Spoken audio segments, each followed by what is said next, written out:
Shalom, selamat datang di podcast STT Elohim Indonesia bareng saya Arisman dan saya Ajeng. Hari ini kita berdua mau bawa kalian ke sebuah diskusi yang jujur agak berat. Sering bikin gak nyaman, tapi sebenarnya penting banget buat dibahas. Kita bakal ngobrolin soal doktrin neraka. Waduh, dengar katanya aja udah bikin kita merinding ya, Jeng. Tapi tenang dulu, di podcast ini kita akan bakal pakai pendekatan khotbah yang nakut-nakutin atau bikin trauma gitu. Kita mau pakai sudut pandang akademis yang segar dari gabungan dua jurnal yang udah kita susun berdua. Bener banget Kak, soalnya kalau kita buka berita hari ini kita pasti sering ngerasa sesak dan kesal sendiri. Lihat koruptor kelas kakap bisa senyum lebar di pengadilan, pelaku kejahatan hak asasi manusia hidup mewah sampai tua, sedangkan korban-korbannya malah menderita dalam kesunyian. Di dalam ilmu sosial, fenomena ini dapat disebut impunitas alias kebal hukum.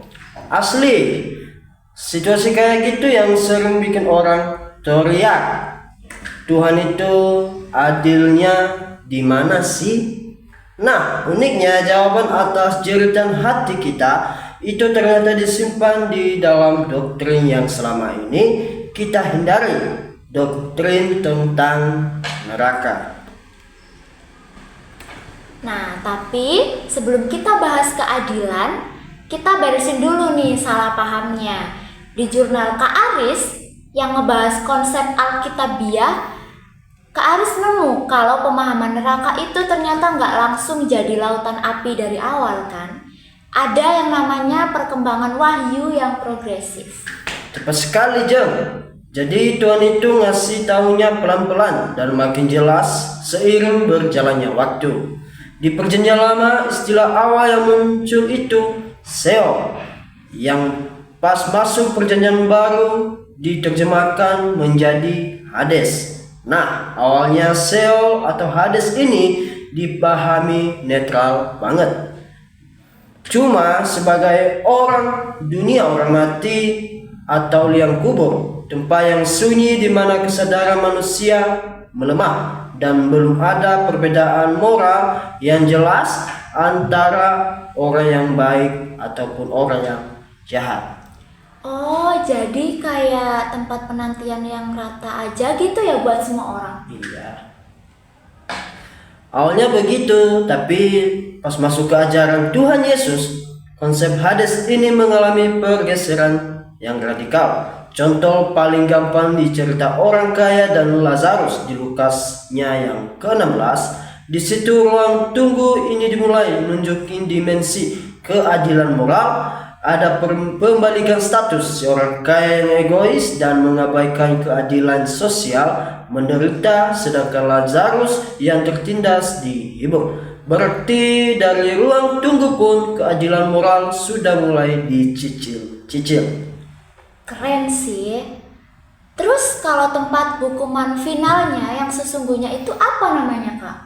Nah, itu baru disebut Gehenna. Istilah Gehenna itu sering banget karena diambil dari nama tempat yang nyata di dunia, yaitu Gehinnom atau lembah Ben Hinnom di sebelah tenggara Yerusalem.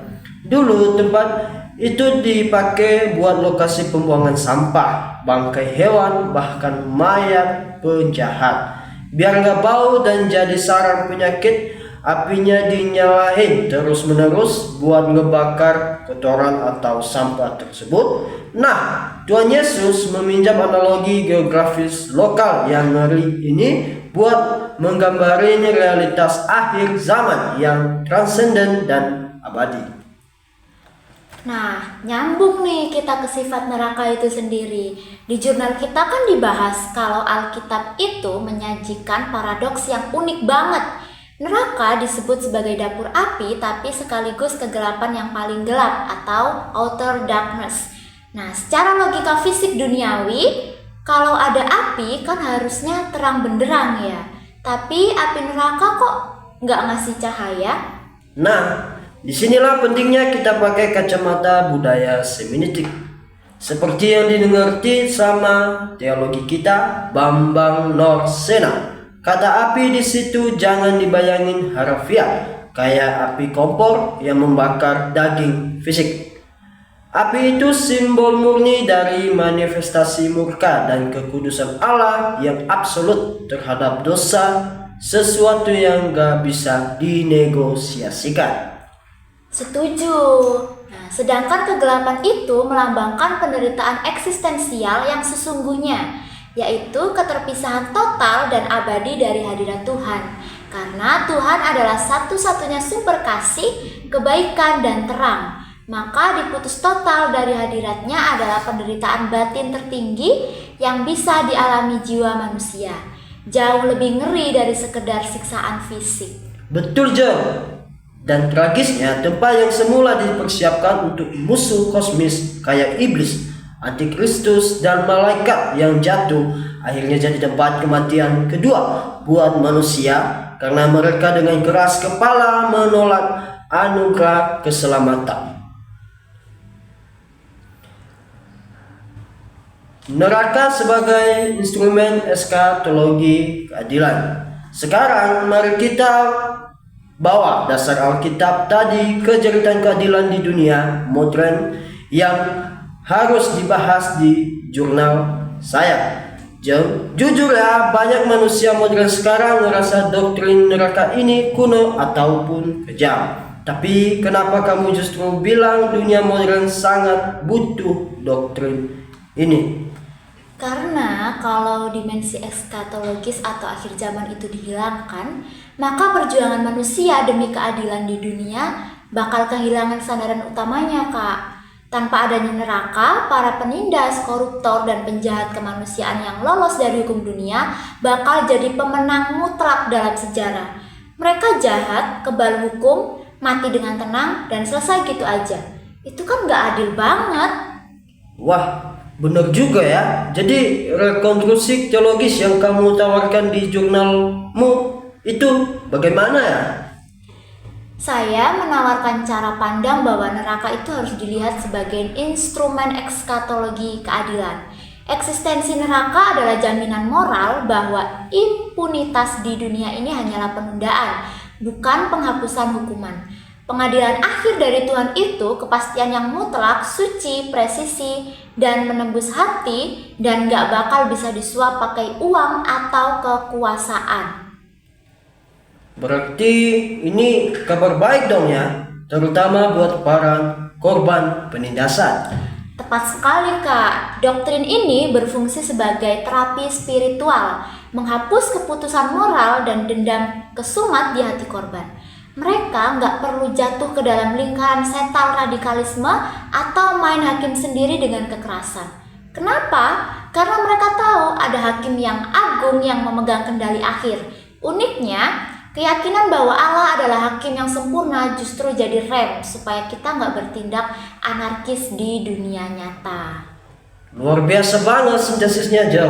Jadi kesimpulannya, perpaduan antara data sejarah Alkitab dan etika sosial ini ngebuka mata kita atau doktrin neraka itu bukan perdebatan teologi yang dingin dan juga kaku.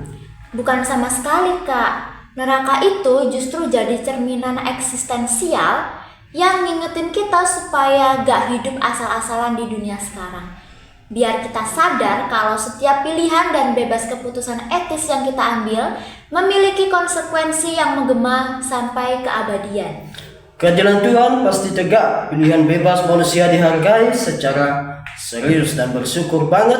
Kasih karunia-Nya di dalam Kristus adalah satu-satunya jangkar harapan yang kita miliki.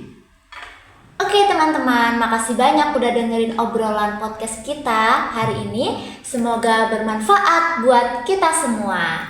Terima kasih, Tuhan Yesus memberkati. Shalom.